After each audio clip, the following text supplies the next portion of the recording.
మీ ఎలాంటి వ్యాపార ప్రకటనలకైనా వెంటనే మా ఛానల్ సంప్రదించండి. ప్రస్తుతం మనతో పాటు ప్రముఖ ఆధ్యాత్మికవేత్త, జ్యోతిష్య పండితులు, దత్తాత్రేయ గణపతి ఉపాసకులు, అమ్మవారి సేవకులు మురళీధర్ శర్మ గారు ఉన్నారు. గురువు గారితో మాట్లాడదాం. నమస్కారం. మహాదేవ శ్రీమాత్రే నమః. గురుగారు, పరాభవనామ సంవత్సరం ఏప్రిల్ నెల విశేషంగా వృశ్చిక రాశి వాళ్ళకి ఏ విధంగా ఉంటుందంటారు? వీళ్ళు తీసుకోవాల్సిన జాగ్రత్తలు, ఎటువంటి లాభ నష్టాలు, మంచి చెడులు ఈ మాసం వీళ్ళు ఎదుర్కోబోతున్నారు గురుగారు? తప్పకుండా అమ్మ. వృశ్చిక రాశి వారికి చూసుకున్నట్టయితే వృశ్చిక రాశి వాస్తవానికి చాలా ప్రేమ కలిగినటువంటి రాశి ఇది. కొన్నిసార్లు కోపం వస్తే మాత్రము వీరు తీసుకున్న నిర్ణయాలు చాలా ఘోరంగా ఉంటుంది. ఎందుకంటే 2010, 11, 12 ఈ టైం అయితే ఇక అసలు సూసైడ్ అటెంప్ట్స్ దాకా వెళ్ళిన దాఖలాలు ఉన్నాయి ఈ టైంలో. అదేవిధంగా 2021, 22, 23 ఈ టైం కూడా చాలా బ్యాడ్ ఈవెంట్స్. ప్రదేశ మార్పులు, స్థాన చలనాలు, ఎవరినో నమ్మి ఇరుక్కొని పోవుడు, అప్పుల ఊబిలో కొట్టుమిట్టాడుతున్నటువంటి సందర్భాలు నేను చెప్పినటువంటి పీరియడ్స్. మోసపోవడం ఏదో ఒక రకంగా. మరి ఈ 2026 ఏప్రిల్ నెలలో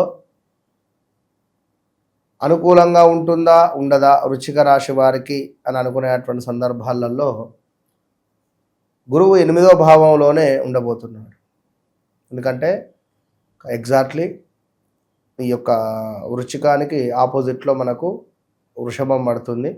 వృషభం పక్కన ఇల్లు మిథునం. మిథునంలో గురుగ్రహము 2026 ఏప్రిల్, మే 2 నెలలు అక్కడనే ఉంటున్నాడు. అసలే వక్రించిండు, మళ్ళీ వెనక్కి వచ్చిండు. మరి ఈ తరుణంలో అంటే అతిచారంతో ముందుకు వెళ్ళి కర్కాటకంలోకి మళ్ళీ వెనక్కి వచ్చాడు. ఇది కొంచెం గడ్డు కాలమే. Be careful. ఎంతటి గడ్డు కాలము అంటే 2025 సుమారుగా March, April, May, June, July, August ఈ టైంలో ఈ 3-4 నెలల్లో ఎంతటి గడ్డు కాలం ఉందో ఈ 2 నెలల్లోనే చూస్తారు. చాలా ఘోరాతి ఘోరం. కోర్టు రిలేటెడ్ కానీ, మనీ రిలేటెడ్ కానీ, ఆరోగ్యానికి సంబంధించింది కానివ్వండి, భార్యాభర్తలలో అన్యోన్యత కానివ్వండి, వినకూడని మాటలు, చూడకూడని దృశ్యాలను మీరు చూసే అటువంటి పరిస్థితి ఉంది. ఇక వివాహాలకు సంబంధించి అనుకూలంగా ఉంటుందంటారా? ఏ డేట్స్లో వీళ్ళు ట్రై చేస్తే బాగుంటుంది? ఎట్టి కోశాన కూడా అనుకూలంగా లేదు. అనుకూల స్థాయికి ఉండొద్దు. వ్యక్తిగత జాతకాన్ని 100కు 200% చెక్ చేసుకొని ముందుకు వెళ్ళండి. ఇక్కడ ఒక ప్లస్ పాయింట్ ఏంటి అంటే వృశ్చిక రాశి వారికి శనేశ్వరుడు మీనంలో అస్తమిస్తున్నాడు. మేషంలో ఉదయించే క్రమంలో విపరీతంగా డబ్బు పుడుతుంది. అప్పులు, ఎందుకంటే గత 1-2 ఇయర్స్ నుంచి కనీసం అప్పు పుట్టడం కూడా లేదు వీరికి. అంతకుముందు వీళ్ళకు అదేందో 50 లక్షలు, 10 లక్షలు, 5 లక్షలు, కోటి రూపాయలు పైసలు అనేది లెక్క లేకుండా వీళ్ళకు వీళ్ళని నమ్మి ఇచ్చే పరిస్థితే ఉంటుంది ఎవరైనా. లేదా వీరు కూడా అంత ధైర్యంగా ఇన్వెస్ట్మెంట్ చేస్తారు గుడ్డిగా. అది మొత్తం జీరో అవుతుంది. అయ్యో జీరో అయింది. ఇక ప్రేమలో ఉన్న వాళ్ళకి ఏ విధంగా ఉంటుంది గురుగారు? వీళ్ళ జీవితంలో ఎవరైనా కొత్త వ్యక్తులు పరిచయం అయ్యి వాళ్ళ ద్వారా వీళ్ళకి సంతోషకరమైన మూమెంట్స్ ఏమైనా ఉండబోతున్నాయా? No, zero. ఇది స్కిప్. ఇక వచ్చాను వీరికి కనుక. ఎందుకంటే ఆ బ్యాడ్ ఈవెంట్స్ జరిగిపోయినాయి ఆల్రెడీ. మళ్ళీ దాని నుంచి ఇంకేం తీర్చుకుంటారు? ఇప్పుడు వీళ్ళకు ఉన్న సమస్య అప్పులు, ఈఎంఐలు, ఏమైనా లోన్ రిలేటెడ్ కానీ, బ్యాంకు రిలేటెడ్ కానీ, అసలు డబ్బు మీదనే ఉన్నది. వీళ్ళ ధ్యాస మొత్తం డబ్బు మీదనే ఉన్నది, వేరే లేదు. ఇక లవ్వులు అది ఇది అంటే వయసు చిన్నవాడైనప్పటికీ కూడా వారు బెట్టింగ్లో, ట్రేడింగ్లో డబ్బులు పెట్టి పోగొట్టిన వాళ్ళు ఉన్నారు ఈ వృశ్చిక రాశి వారు. వృశ్చిక రాశి వారికి ఉన్నంత హైపు ట్రేడింగ్లో, స్టాక్ మార్కెట్ మీద ఇన్వెస్ట్మెంట్ 10కి 6%, 10% ఇట్లా వస్తుంది అని చెప్పి భూమి మీద ఇన్వెస్ట్మెంట్, ట్రేడింగ్లో డబ్బులు పెట్టి మొత్తం పోగొట్టుకోవాలంటే వీళ్ళే నెంబర్ 1. మీరే అయ్యా, మీకు నిజంగా దండేసి దండం పెట్టాలి వృశ్చిక రాశి వారికి. అది వారు ఏం ఫోన్లు అవి, ఏం కాల్. అమెరికాలో ఉండే వాళ్ళు కూడా లక్షలు పోగొట్టుకున్నారు. అరే జాతకరీత్యా రాహువు కానీ బుధుడు కానీ శని ఈ స్థానాలు బాగున్నాయా? 5, 6 ఈ స్థానాల అధిపతులు ఏమైనా 11వ భావంలో ఉన్నాయా? లగ్నాధిపతి బాగున్నాయి చూస్ చేసుకొని ముందు అందరికీ సెట్ అవుతుందా? దాంపత్య జీవితం ఏ విధంగా ఉంటుంది గురుగారు వీళ్ళకి ప్రస్తుత కాలం? దాంపత్య జీవితం కూడా బాగుండదు. భార్యాభర్తలలో ఎవరికైనా ఒకరికి హెల్త్ ఇష్యూస్ వస్తూ ఉంటుంది. హెల్త్ ఇష్యూస్ మీద ఇబ్బంది పడే ఛాన్సెస్ ఉంటుంది. అదేవిధంగా ఎవరైతే మనకు ఈ యొక్క వృశ్చిక రాశి వారు ఉన్నారో వీరి జీవితంలోకి మరొకరు ఎవరైనా ఎంటర్ అవ్వడం కానీ, వీరి జీవితంలోకి ఎవరైనా రావడం కానీ ఇది ఆల్రెడీ ఉంది. దానివల్ల బాధలు పడుతూ ఉన్నారు. ఈ ఆర్థిక సమస్యలు క్లియర్ అవ్వడానికి ఎంతకాలం పట్టొచ్చు అంటారు గురుగారు? వీళ్ళకు 2027 నుంచి కొంచెం క్లియర్ అవుతూ ఉంటుంది. ఓకే, ఇక శత్రువుల పరిస్థితి ఏంటంటారు? నరఘోష నరదిష్టి తాలూకు ప్రభావం ఏ విధంగా ఉంటుంది వీళ్ళకి? ఎవరైతే వృశ్చిక రాశి వారు ఉన్నారో ఈ యొక్క ఏప్రిల్ నెలలో శత్రు బాధ నివారణ కావాలి అని అనుకునేటువంటి వారు తప్పకుండా కూడా దగ్గరలో ఉండేటువంటి కొండ మీద ఉండేటువంటి ఆలయాలను దర్శించాలి. మెట్ల మార్గంగా పైకెక్కాలి. మెట్టుకు కూడా నమస్కారం చేసుకుంటా పైకెక్కి నమస్కారం చేసుకోండి. సంకష్టహర చతుర్థి రోజు కానీ శ్రవణ నక్షత్రం రోజు కానీ ఒక 108 కొబ్బరికాయలను మొక్కుకొని కొట్టండి. స్వామికి కొట్టి అందరికీ కూడా పంచండి. మనిషికి ఒకటి మీరే తల ఒక ప్రసాదంగా ఇచ్చేసేయండి. దేవాలయంలో ఉండేటువంటి భక్తులకు వారి యొక్క దీవెనార్థ వారి యొక్క అనుగ్రహము మీకు చల్లని చూపు ఉంటుంది. లేదు అని అనుకుంటే మీరు కొబ్బరికాయ రేట్లు బాగా ఉన్నాయి మేము కొట్టము అని అనుకునేటువంటి వారైతే సుమారుగా 3 కిలోల దద్దోజనాన్ని చేసి చక్కగా కూడా ఏదన్నా శనివారం రోజు స్వామివారికి నివేదన చేసి వెంకటేశ్వర స్వామికి లేదా ఆంజనేయ స్వామికి నివేదన చేసి ఆ దేవాలయంలో పంచే ప్రయత్నం చేయండి. రాబోయేది శ్రీరామనవమి, కుదిరితే దద్దోజనం పెట్టండి ఎక్కడైనా అన్నదానం రూపకంగా. ఎటువంటి పరిహారాలు విశేషంగా ఇంకా చేసుకుంటే బాగుంటుందంటారు వెళ్ళే మాసంలో? ప్రత్యేకంగా పరిహారాలు వ్యక్తిగత జాతకమే. నేను చెప్పేది ఒకటే, పరిహారాలు ఉన్నవి లేవని కాదు, వాళ్ళకి సెట్ అయ్యేది. వ్యక్తిగత జాతకరీత్యా మరి లగ్నం ఏమిటి, నడిచే దశ అంతర్దశలు ఏమిటి, అసలు ఎట్లా మేము పైకి రావాలి, ఈ ఊబిలో నుండి ఎప్పుడు బయటపడాలి, ఈ సందర్భాలకై గతంలో చెప్పాం. వృశ్చిక రాశి వారు వన్స్ కలిసే ప్రయత్నం చేయండి. మరలా చెప్తున్నాను, వృశ్చిక రాశి వారు తప్పకుండా కలిసే ప్రయత్నమే చేయండి. మీ జీవితంలో జరిగింది జస్ట్ తెలుసుకోండి. అద్భుతం నేను సృష్టిస్తాను నేను చెప్పను. ఎప్పటిదాకా బాగాలేదు, ఎప్పటి నుంచి బాగుంటుంది, ఏమైనా చేద్దామా చేసుకోండి రెమెడీస్. ఇంతే, చాలా ఉన్నవి. ఐశ్వర్య దీపం ఉంది, అదేవిధంగా ఇంకా మనకు మిరియాలు, లవంగాలు, ఇలాచీలు వాటిని కాల్చడం ఉంటుంది. ఇంకా చెరుకు గడపై దీపారాధన ఉంటుంది.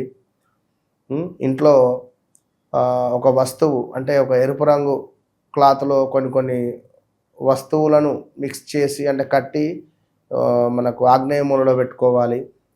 ఇలా చాలా రెమెడీస్ ఉంటవి. అలా ఏదన్నా ఒకటి మీకు ఏది సెట్ అవుతుందో చూసి ఇస్తాం.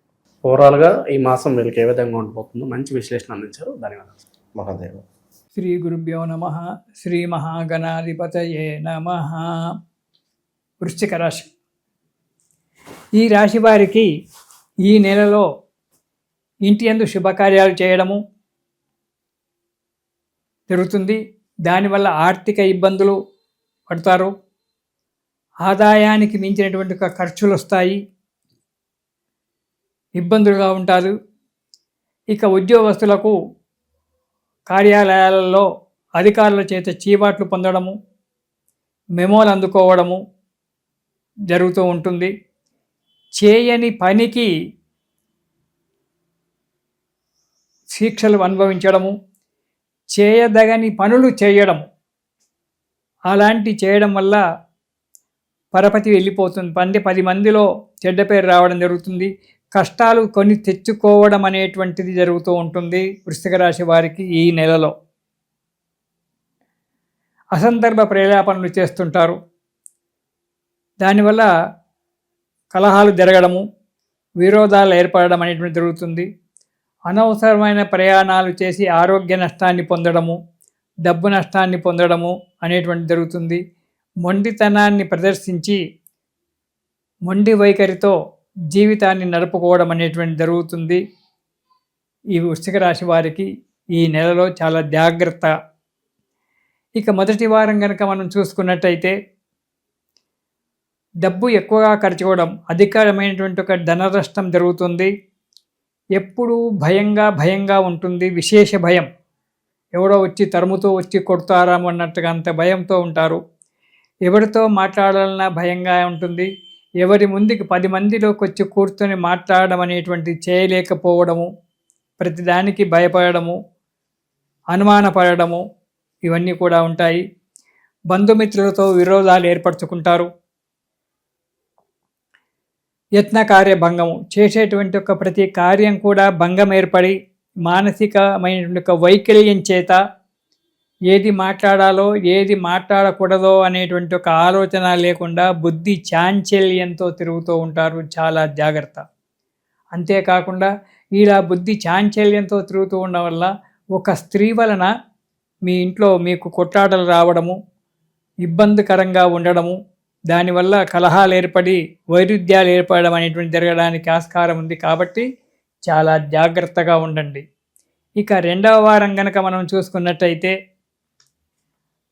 అగ్ని వలన కానీ లేదా జంతువుల వల్ల కానీ దొంగల చేత కానీ ఆపదలు రావడం అనేటువంటి జరుగుతూ ఉంటుంది. ఇటు అగ్ని వల్ల, ఇటు దొంగల వల్ల, జంతువుల వల్ల కొన్ని కష్టాలు రావడానికి ఆస్కారం ఉంది. కాబట్టి దానివల్ల భయం ఉంటుంది. జాగ్రత్తగా ఉండండి. బంధుమిత్రులతో విరోధం ఏర్పడడానికి కూడా ఆస్కారం ఉంది. ఏ బంధువులతో మాట్లాడినా ఎవరితో మాట్లాడినా చాలా జాగ్రత్తగా ఉండండి. రెండవది, మీరు ఎదుటి వ్యక్తులతో కఠినంగా మాట్లాడి లేనిపోని ఇబ్బందులకు గురి కావడం జరుగుతుంది. కఠినంగా మాట్లాడకండి. ఆచి తూచి మాత్రమే మాట్లాడండి. మీ వాక్కు కొంచెం కఠినంగా ఉంటుంది. కాబట్టి ఆ కఠినమైనటువంటి ఒక మాటల వల్ల ఎదుటివారితో మీకు మంచి చేతాము అనేటువంటి ఒక వ్యక్తులు మీకు చేయకుండా వాళ్ళు ఇలా కఠినంగా మాట్లాడాడు అనేటువంటి ఒక బాధ చేత వాళ్ళు మరలిపోవడం అని జరుగుతుంది. దానివల్ల మీకే ఇబ్బందులు ఏర్పడడం జరుగుతుంటుంది. కాబట్టి ఎదుటి వ్యక్తులతో కఠినంగా మాట్లాడి లేనిపోని చిక్కులు తెచ్చుకోకండి. ఎప్పుడు మీరు ఈ వృశ్చిక రాశి వారు మీలో మీరు గొనుక్కుంటూ ఏదో మాట్లాడుకుంటూ ఒక పిశాచ యోగం పట్టినటువంటి ఒక వ్యక్తుల్లాగా మీరు ప్రవర్తిస్తూ ఉంటారు. జాగ్రత్తగా ఉండండి. మనస్సును నిబ్బరం చేసుకోండి. ఇక మూడవ వారం, బంధువుల వలన లేదా మిత్రుల వలన పోట్లాటలు రావడము, మనస్పర్ధలు ఏర్పడము జరుగుతుంది. వారి చేతే కాకుండా భార్యాభర్తల మధ్యన కూడా మనస్పర్ధలు రావడము, ఇబ్బందుల పాలు కావడం అనేటువంటి జరుగుతూ ఉంటుంది. కోర్టు కేసులు, పోలీసు కేసులు కావడం కూడా జరగడానికి ఆస్కారం ఉంది. అసందర్భ ప్రేలాపనలు చేసి పనికిరానటువంటి ఒక మాటలను మాట్లాడి అందరినీ బాధ పెడుతూ ఉంటారు. దానివల్ల మీ అనుయాయులు, మీకు రక్త సంబంధికులు, మీకు దగ్గర ఉన్నవారే మీకు దూరం కావడం అనేటువంటి ఒక పరిస్థితి ఏర్పడడానికి ఆస్కారం ఉంది. పిడివాదన ఎక్కువగా ఉంటుంది. ఆ పిడివాదనను కట్టిపెట్టండి. అవునన్నది కాదంటారు, కాదన్నది అవునంటారు. ఇలాంటి పిడివాదనల చేత మీరు చాలా నష్టపోవాల్సి వస్తుంది. కాబట్టి పిడివాదన పక్కకు పెట్టి సరి అయినటువంటి ఒక వాక్కుల చేతనే మీరు అడుగు ముందుకెళ్ళండి, లేదా మౌనంగా ఊరుకోవడం చాలా మంచిది మూడవ వారంలో. ఇక నాలుగవ వారం కనుక చూసుకున్నట్టయితే కొన్ని కార్యక్రమాలు అనుకోకుండా సఫలం ఏర్పడతాయి. కానీ మానసిక ప్రశాంతత మాత్రం ఉండకపోవచ్చు. వచ్చినటువంటి ఒక డబ్బు ఇంటికి కుటుంబ పోషణకే సరిపోతుంది, కానీ రుణాలు తీర్చడానికి లేక రుణదాతల చేత మాటలు పడడము అనేటువంటి జరుగుతూ ఉంటుంది. దుష్ట సహవాసం పెరిగిపోతుంది. వద్దన్న వారితో స్నేహితం చేసి దురలవాట్లకు లోనై ఇంటా బయట చిన్న చూపు తెచ్చుకొని ఆర్థికంగా చాలా దెబ్బతింటుంటారు. కాబట్టి స్నేహితాన్ని దూరం చేసుకోండి, దుష్ట సహవాసాన్ని దూరం చేసుకోండి, ఇబ్బందుల పాలు పడకుండా ఉండండి. ఉన్నదేదో తిని తన ఇంట్లో తను కూర్చోవడం చాలా మంచిది. అంతేకాని ఎదుటివారితో దుర్మార్గులతో స్నేహితం చేసి దురలవాట్లకు లోనై మీరు బాధపడము, 10 మందిని బాధ పెట్టడం అనేటువంటి చేసుకోకండి. అనవసరమైనటువంటి యొక్క ఇబ్బందులలో పడి ఆరోగ్యాన్ని దెబ్బతీసుకోకండి, విరోధాలు తెచ్చుకోకండి, చాలా జాగ్రత్తగా ఉండండి. ఈ నెలలో మీరు వృశ్చిక రాశి వారు ప్రతిరోజు కూడా కాలభైరవాష్టకాన్ని పారాయణం చేయండి. ప్రతిరోజు ఒకసారి కాలభైరవాష్టకం కనుక పారాయణం చేసినట్టయితే ఈ శని యొక్క బాధ, ఇతరత్ర బాధలు కొన్ని తగ్గిపోయి మీకు అనుకూలమైన యొక్క వాతావరణం ఏర్పడడానికి ఆస్కారం ఉంది. కాబట్టి ప్రతిరోజు కూడా ఈ వృశ్చిక రాశి వారు కాలభైరవాష్టకము పారాయణం చేయడం మంచిది. దానివల్ల కొన్ని ఇబ్బందుల నుండి దూరం అయిపోయి సుఖంగా సంతోషంగా ఉంటారు. ఇది శుభం. ప్రస్తుతం మనతో పాటు ప్రముఖ ఆధ్యాత్మికవేత్త జ్యోతిష్య పండితులు బ్రహ్మశ్రీ సుభాష్ శర్మ గారు మనతో ఉన్నారు. గురుగారితో మాట్లాడతాం. నమస్కారం గురుగారు. శ్రీమాత్రేనమండి. గురుగారు, ఏప్రిల్ మాసం విశేషంగా వృశ్చిక రాశి వాళ్ళకి ఈ నెల ఏ విధంగా కలిసి రాబోతుంది? వీళ్ళకి ఎదురయ్యే లాభ నష్టాలు, మంచి చెడులు ఈ మాసం ఎలా ఉండబోతుంది? ఎటువంటి జాగ్రత్తలు తీసుకుంటే బాగుంటుంది అంటారు? తప్పకుండా తెలియజేస్తానండి. ముందుగా వీక్షిస్తున్న ప్రేక్షకులందరికీ శ్రీమాత్రే నమః, శ్రీ గురుభ్యో నమః. ముఖ్యంగా వృశ్చిక రాశి వారికి కనుక చూసుకున్నట్టయితే వీళ్ళకు శని 5వ స్థానంలో సంచరిస్తున్నారు. అలాగే గురువు ప్రస్తుతానికి అష్టమంలో సంచరిస్తున్నాడు ఏప్రిల్ నెలలో కనుక చూసుకున్నట్టయితే. తదుపరి మళ్ళీ 9వ స్థానంలో చేరుకుంటాడు. అది భాగ్యస్థానం కాబట్టి అది దాని గురించి తర్వాత.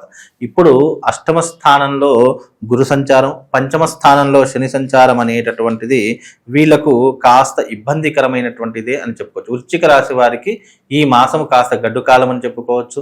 ఖర్చులు అధికమయ్యేటటువంటి పరిస్థితులు ఏర్పడతాయి. అయిన వాళ్ళతో శత్రువులు ఏర్పడుతూ ఉంటారు. అలాగే అకాల భోజనం చేస్తూ ఉంటారు. వృధా ప్రయాణాలు, ఖర్చులు విపరీతంగా చేస్తూ ఉంటారు. ఎవ్వరి మాట లెక్క చేయరు. అష్టమంలో మళ్ళీ గురు సంచారం అనేటటువంటిది కూడా అష్ట కష్టాలకు దారి తీస్తూ ఉంటుంది. ఏదైనా పని సాధిద్దాము లేదా ఏదైనా పని చేపడదాము అని అనుకుంటారు. చేతి దాకా వస్తుంది కానీ నోటి దాకా అందదు. ఇదిగో వస్తుంది అదిగో వస్తుంది అంటే ఒక మాయాలోకంలో, ఒక భ్రమలో ఉంటారు తప్ప చేతి దాకా అందొచ్చేంత వరకు అది గ్యారంటీ లేకుండా ఉండేటటువంటి పరిస్థితులు వీడి జీవితంలో ఏర్పడతాయి. పంచమ స్థానంలో శని సంచారం అనేటటువంటి పుత్ర నష్టాన్ని కలిగిస్తుంది. అంటే పుత్ర నష్టం అంటే దీంట్లో 2 రకాల అర్థాలు ఉంటాయి. అయితే పుత్ర శోకం కావచ్చు, పుత్ర నష్టము కావచ్చు. శోకం అంటే పిల్లలు చేసిన తప్పులకి తల్లిదండ్రులు శిక్ష అనుభవించడము, లేదు పిల్లలు ఏదైనా పొరపాట్లు చేయడం వల్ల ఆ యొక్క ఇబ్బందులు ఏవైతున్నాయో తల్లిదండ్రుల మీద భారం పడడము, ఇలాంటివి ఎక్కువగా జరిగేటటువంటి పరిస్థితులు వృశ్చిక రాశి వారు ఎవరైతే ఉన్నారో వాళ్ళ జీవితంలో ఏర్పడుతూ ఉంటాయి. అంటే ఉదాహరణకి వృశ్చిక రాశి తల్లిదండ్రులు అనుకోండి, పిల్లలది వేరే రాశి. పిల్లలు చేసిన తప్పులు తల్లిదండ్రుల మీద పడుతూ ఉంటాయి. లేదా పిల్లలదే వృశ్చిక రాశి ఉన్నదనుకోండి, వాళ్ళు లేనిపోని మద్యం మత్తులో ఇరుక్కోవడము, ఆ స్త్రీల వ్యసనాలలో పడిపోవడము, లేదు అంటే డ్రగ్స్కి లేదా ఈ యొక్క మత్తుకి బానిస కావడము, ఇలాంటివి ఎక్కువగా జరిగేటటువంటి సంఘటనలు ముఖ్యంగా ఈ యొక్క వృశ్చిక రాశి వారి యొక్క జాతకం మీద పడేటటువంటి ప్రభావాలు ఎక్కువగా కనిపిస్తున్నాయి. ఎటువంటి వ్యాపారాలు కలిసి వస్తాయి అంటారు? పార్ట్నర్షిప్ జోలికి వెళ్తే ఎలా ఉంటుంది అంటారు పరిస్థితి? వృశ్చిక రాశి వారు పార్ట్నర్షిప్ బిజినెస్ చేస్తే గనక వీళ్ళ జీవితం అంతా సర్వనాశనమే. కాబట్టి వృశ్చిక రాశి వారు ఎప్పుడు కూడా పార్ట్నర్షిప్ బిజినెస్ చేయకండి. ఎందుకంటే వృశ్చిక రాశితో పార్ట్నర్ బిజినెస్ చేస్తే కోపం, ఆవేశం పెరిగిపోతుంది. లేదు ఇద్దరి మధ్య గొడవ వాతావరణం పెరిగిపోతుంది. లేదు అని అంటే కనుక వాళ్ళకి ఎప్పటికీ కూడా గొడవలు అంటే తొందర కలిసి ఉండేదానికంటే విడిపోవడానికే కారణాలు ఎక్కువగా జరుగుతూ ఉంటాయి. కనుక పార్ట్నర్షిప్ బిజినెస్ వృశ్చిక రాశి వారికి కలిసి రాదండి. అయితే పార్ట్నర్ పెట్టుకున్న వ్యక్తి మోసం చేస్తారు, లేదా పార్ట్నర్ చేసుకుంటే బాగుంటుంది అనుకుని మోసపోయేటటువంటి లక్షణాలు ఎక్కువగా ఉంటాయి. కాబట్టి పార్ట్నర్షిప్ బిజినెస్ అస్సలు వద్దు వృశ్చిక రాశి వారికి. ప్రస్తుతానికి మరి ఎటువంటి పరిహారాలు చేసుకుంటే వీళ్ళకి బాగుంటుంది అంటారు? వృశ్చిక రాశి వారికి గ్రహస్థితి అనుకూలంగా లేదు కాబట్టి ఈ మాసము వీళ్ళు ఏదైనా పరిహారం చేసుకోవాలి అని అనుకుంటే గనక ముఖ్యంగా వీళ్ళు వైష్ణవ తంత్ర కుబేర యాగం అనేటటువంటిది ఒకటి ఉంటుంది. లేదు అంటే వృశ్చిక రాశి వారికి మంగళ చండీ తంత్ర ప్రయోగ సాధన అనేటటువంటిది ఒకటి ఉంటుంది. ఈ రెండిట్లో ఏది చేసుకున్నా వీళ్ళకి కలిసి వచ్చేటటువంటి అవకాశం ఉంటుంది. ఇంకా బెటర్గా ఉండాలి అంటే కోర్టు కేసులు కావచ్చు, పోలీస్ స్టేషన్ వ్యవహారాదులు కావచ్చు, వృత్తి వ్యాపారాదుల్లో కావచ్చు, ఏమైనా ఇబ్బందులు ఉన్నాయి, అయ్యా మాకు ఈ పరిస్థితులన్నీ కూడా క్లియర్ కావాలి అని అంటే ఈ రకమైనటువంటి యాగం చేయించుకోవడం వల్ల కాస్త ఉపశమనం కలిగి వీళ్ళకు కాస్త ఇబ్బందులు తొలగిపోయేటట్టు. వీళ్ళకి ధనపరంగా ప్రస్తుతానికి ఆర్థికంగా ధనం నిలబడాలంటే ఏం చేస్తే బాగుంటుంది? ప్రస్తుతానికి అయితే ఇప్పుడున్న పరిస్థితుల్లో ఆర్థికపరమైనటువంటి ఇబ్బందులు అయితే చాలా మటుకు ఉంటాయి. ఆర్థిక పరంగా ఇంకా లాభ పొందడం అనేటటువంటి ఇంకా వీళ్ళ జీవితంలో స్టార్ట్ కాలేదు. వాళ్లకు ఆఫ్టర్ ఎప్పుడు అని అంటే గనక జూన్ 1వ తారీఖు తర్వాత కాస్త గ్రహస్థితి మారేటటువంటి పరిస్థితులు ఏర్పడతాయి కనుక వృశ్చిక రాశి వారు ప్రస్తుత కాలంలో కాస్త జాగ్రత్తగా ఉండండి. అనవసరమైనటువంటి విషయాల్లో కలగజేసుకోకండి. పెద్దవాళ్ళకు గౌరవం ఇచ్చేటువంటి పరిస్థితులు ఏర్పరచుకోవాలి. ముఖ్యంగా డబ్బులు అనేటటువంటివి చాలా జాగ్రత్తగా కాపాడుకోవాలి. 100కి 99 తప్పులు మనం చేస్తాము, 100వ తప్పు భగవంతుని మీద వేస్తాము. అయ్యా నాయన నా కర్మ ఇలా రాసామని. కానీ చేతులారా తప్పులు మనమే చేసుకుంటాము, అన్నీ మనమే చేసుకుని కర్మ మనమే అనుభవిస్తాం. కాబట్టి కాస్త జాగ్రత్తగా ఉండండి. డబ్బులు దాచుకునే ప్రయత్నం చేయండి. అలాగే మీకు ఏదైనా గోల్స్ ఉన్నా, ఆపర్చునిటీస్ ఏదైనా ఉన్నా దాన్ని సరిగ్గా యూటిలైజ్ చేసుకోవడానికి ఏం చేస్తే బాగుంటుందనే సలహాలు సూచనలు తీసుకునే ప్రయత్నం చేస్తే అన్ని రకాలుగా బాగుంటుంది. ప్రస్తుతానికి వీళ్ళకి ఏదైనా టర్నింగ్ పాయింట్ ఏదైనా ఉందా? అది గుడ్ అవ్వచ్చు, బ్యాడ్ అవ్వచ్చు, ఏదైనా కూడా. ముఖ్యంగా వీళ్ళకి టర్నింగ్ పాయింట్ ఏదైనా అంటే గనక జూన్ 1వ తారీఖు తర్వాత టర్నింగ్ పాయింట్ వచ్చే అవకాశం ఉంటుంది. ఆగస్ట్ ఆర్ సెప్టెంబర్లో వీళ్ళ జీవితంలో ఒక మహర్జాతకం అంటే ఆకస్మిక ధనలాభం కావచ్చు, లేదా పెద్ద డీల్ ఏదైనా వచ్చేటటువంటి అవకాశాలు ఆగస్ట్ ఆర్ సెప్టెంబర్లో ఈ యొక్క వృశ్చిక రాశి వారికి ఏర్పడుతుందండి. శుభకార్యాలు పరిస్థితి గురుగారు ప్రస్తుతానికి వీళ్ళు జూన్ 1వ తారీఖు తర్వాత శుభకార్యాలు అంటే వివాహాది గృహప్రవేశాలు చేయడం కానీ, ఉపనయనాది ముహూర్తాలు చేసుకోవడం కానీ, ఇంట్లో ఏదైనా పార్టీలు ఫంక్షన్ లాంటివి ఏర్పరచుకోవడం కానీ ఇలాంటివి తప్పకుండా చేస్తారు. అలాగే ఇంట్లో ఒక మంచి ఆహ్లాదకరమైనటువంటి వాతావరణం ఏర్పడేటువంటి సూచనలు వీళ్ళ జీవితంలో కనిపిస్తున్నాయండి. ఉద్యోగస్తులు నిరుద్యోగుల పరిస్థితి ఏంటి ప్రస్తుత కాలం? ఎంతకాలం వెయిట్ చేయాలంటారు? ఇప్పుడున్నటువంటి ప్రస్తుత కాలంలో అయితే ఉద్యోగం కాస్త అంటే ఉన్న ఉద్యోగాన్ని కాపాడుకోవడం చాలా మంచిది. లేదా ఉద్యోగ ప్రయత్నాలు చేస్తున్నటువంటి వారికి వీళ్ళకి జూన్ 1వ తారీఖు తర్వాత ఉద్యోగము వచ్చేటటువంటి అవకాశము లేదు అని అంటే గనక ఉద్యోగంలో ఏదైనా మార్పులు చేర్పులు జరిగేటటువంటి అవకాశం మాత్రం తప్పకుండా ఏర్పడుతుందండి. వీళ్ళకి కలిసి వచ్చే మంత్రం ఏదన్నా చెప్తారా గురుగారు? ఏదన్నా ముఖ్యంగా వృశ్చిక రాశి వారు ఏదైనా మంత్రం చదువుకోవాలి అంటే ఓం ధరణీ గర్భ సంభూతం విద్యుత్ కాంతి సమప్రభం ఓం మహారూపగం దేవం సర్వజనాకృతం చ వై దేవానాం దేవయుత్వానాం సర్వరక్షాకరం ప్రభుం అనేటటువంటి మంత్రం చదువుకోండి. కాబట్టి ఈ మంత్రం వల్ల వీళ్ళకు శుభం లాభం కలుగుతుందండి. గురుగారు, ఈ రాశి వాళ్ళకి ప్రత్యేకంగా శత్రువులు బాగా ఎక్కువగా ఉన్నారు, నరఘోష నరదిష్ట ఎక్కువగా ఉంది, మేము బాగుపడుతున్నా ఏమన్నా కొనుక్కున్నా కూడా చూసి ఓరవలేని వాళ్ళు ఎక్కువగా తయారయ్యారు మా జీవితాల్లో అనుకున్న వాళ్ళకి ఈ ప్రభావాలన్నీ దూరం అవడానికి మంచి పరిష్కార మార్గం ఏమంటే తెలియచేయండి. తప్పకుండా అండి. ముందుగా వీక్షిస్తున్న ప్రేక్షకులందరికీ శ్రీమాత్రే నమః, శ్రీ గురుభ్యో నమః. నమస్తే అస్తు మహామాయే శ్రీపీఠే సురపూజితే శంఖచక్ర గదాహస్తే మహాలక్ష్మీ నమోస్తుతే. నరఘోష నరదిష్టికి నాపరాయన పగులుతుంది అని శాస్త్రమే ఉంది. కాబట్టి నరఘోష వీళ్లకు వాళ్ళకని కాదు, మనిషి ఎదుగుతున్నాడు అంటే చాలు నరఘోష ప్రారంభమవుతుందండి. అలాంటి నరఘోషని తప్పించుకోవడానికి మన యొక్క ప్రామాణికమైనటువంటి గ్రంథాల్లో చాలా రకాలైనటువంటి రెమెడీస్ అలాగే పరిహారాలు పొందుపరచడం జరిగింది. ఫలానా ఎగ్జాంపుల్గా చూసుకోవాలి అని అంటే కనుక ఉదాహరణకు ఒక మనిషి ఎదుగుతున్నాడంటే ఎప్పుడెప్పుడు కిందికి లాగేయాలి. లేదు అసూయ, నరదృష్టి ఎక్కడి నుంచి ప్రారంభమవుతుందో తెలుసా అండి? ఒక మనిషి ఎదుగుతున్నాడు అనుకున్నటువంటి విషయంలో నరదృష్టి ప్రారంభమవుతుంది. లేదు అని అంటే గనక ఒక మనిషి ద్వారా మనం కిందికి పడిపోతున్నాము అంటే నరదృష్టి ప్రారంభమవుతుంది. లేదు వీడి వల్ల నేను మోసపోతున్నాను లేదా నేను వీడి వల్ల బాధపడుతున్నా అంటే నరదృష్టి ప్రారంభమవుతుంది. అంటే నరదృష్టి అనేటటువంటిది ఈర్ష, అసూయ, ద్వేషము వీటి నుంచి పుట్టుకొచ్చేటటువంటిది నరదృష్టి అని అర్థం. అంటే వీళ్ళ యొక్క మనస్తత్వం ఎట్లా ఉంటుంది? ఒకడు ఎదగకూడదు, వీడికంటే కింది స్థాయిలోనే ఉండాలి కానీ పైకి ఎదగకూడదు, నేను చెప్పిందే వినాలి తప్ప ఇక వీడు నన్ను కమాండ్ చేయకూడదు, డిమాండ్ చేయకూడదు అనేటువంటి పరిస్థితుల నుంచే ఈ నరదృష్టి అనేటువంటి పుట్టుకొస్తుంది. ఇంకోటి, మన జీవితము అందంగా ఉంది, మనం చాలా లగ్జరీగా బ్రతుకుతున్నామంటే తప్పకుండా నరదృష్టి అనేటువంటి తగులుతూ ఉంటుంది. అలాంటి నరదృష్టిని తప్పించుకోవడానికి శాస్త్రంలో అనేక పరిహారాలు ఉన్నాయి. మిరియాలతో చేసేటటువంటిది, అలాగే నిమ్మకాయతో చేసేటటువంటిది, అలాగే కొంతమంది దిష్టి తీసేటటువంటి పరిక్రియ కానీ ఇవన్నీ కూడా నరదృష్టికి కొన్ని ఉపశమనాలు అని చెప్పుకోవచ్చు. ఎవరికైతే నరదృష్టి ఉంటుందో ఏ ఇంటి మీద, చాలా మందికి కొంతమందికి శరీరం మీద నరదృష్టి ఉంటుంది, కొంతమందికి ఇంటి మీద నరదృష్టి ఉంటుంది, కొంతమందికి ఆ స్థలంలో నరదృష్టి ఉంటుంది. నరదృష్టి అనేది చాలా రకాలుగా ఉంటుంది. ఎగ్జాంపుల్గా ఒక మంచి ఇల్లు కనుక్కున్నాం అనుకోండి, ఇల్లు కట్టుకున్నాం అనుకోండి, అబ్బా ఏ ముందులా ఇల్లు ఎంతమందిని ముంచి కట్టాడో అని ఇక అక్కడ నుంచి స్టార్ట్ అవుతుంది మన దరిద్రము. ఇక రెండవ విషయం ఏంటి అంటే ఒక మనిషి మీద, అరే ఈ మనిషి చాలా లగ్జరీగా బ్రతుకుతున్నాడు, ఇతన్ని చూసి అందరూ ఇష్టపడుతున్నారే అని చూసి అంటే మన ఇష్టాన్ని ఎదుటి వాళ్ళు ఓర్వలేక నరదృష్టి అక్కడ నుంచి ప్రారంభమవుతుంది. ఇక రెండవది స్థల ప్రభావం, అది కూడా నరదృష్టికి ఒక ప్రభావం అని చెప్పుకోవచ్చు. ఇన్ని రకాలైనటువంటి నరదృష్టిలు ఉన్నాయి. వీటన్నింటి నుంచి తప్పించుకోవాలి అని అంటే గనక మనిషి మీద నరదృష్టి ఉంటే కార్యసిద్ధి యంత్రం అనేది ఒకటి ఉంటుంది. అది ఎప్పుడు మన పర్సులో పెట్టుకోవాలి. ఆ యంత్రం ఉన్నంతసేపు ఏమవుతుందంటే మన ప్రొటెక్ట్ చేస్తూ ఉంటుంది. ఇప్పుడు మన శరీరానికి, మన యొక్క హృదయానికి, మన యొక్క మెదడుకి ప్రొటెక్ట్ ఏంటంటే బయట కనిపించేటటువంటి ఈ లేయర్కి కూడా రక్షణ కావాలి అని అంటే గనక మన యొక్క శరీరం మీద ఎప్పటికీ కూడా సర్వ కార్యసిద్ధి యంత్రం ఉండాలి. రెండవది, ఇంటి మీద నరదృష్టి ఉంది. ఇల్లు అయితే కూలగొట్టుకోలేం కదా, ఇల్లు ఒక దగ్గర నుంచి ఇంకో దగ్గరికి మార్చుకోలేము. అయితే అమ్మేసేయాలి లేదా నరదృష్టి తీసేసుకోవాలి. దానికి ఏంటి అని అంటే గనక సకల కార్య వాస్తు యంత్రం ఉంటుంది. ఆ సకల కార్య వాస్తు యంత్రం అనేటటువంటి ఇంటికి తగిలించుకోవడం వల్ల నరదృష్టే కాదు, నరఘోష, శత్రుపీడ, అలాగే ఈ బ్లాక్ మ్యాజిక్ ఇవి చేస్తారు కదా అలాంటివి, అలాగే ఈ యొక్క రాక్షస బాధ, ఆర్థిక బాధ, ఇవన్నీ తొలగిపోవడానికి ఈ యొక్క యంత్రం అనేటటువంటి చాలా పవర్ఫుల్ అండి. దాంట్లో ఒక యంత్రమే కాదు, దాంట్లో దాదాపుగా 12 యంత్రాలు నిక్షిప్తమై ఉంటాయి. అది ఒక పిరమిడ్ ఆకారంలో ఉంటుంది. ఆ యంత్రం గనక మీరు పెట్టుకుంటే ఇంటి మీద కూడా నరదృష్టి తొలగిపోతుంది.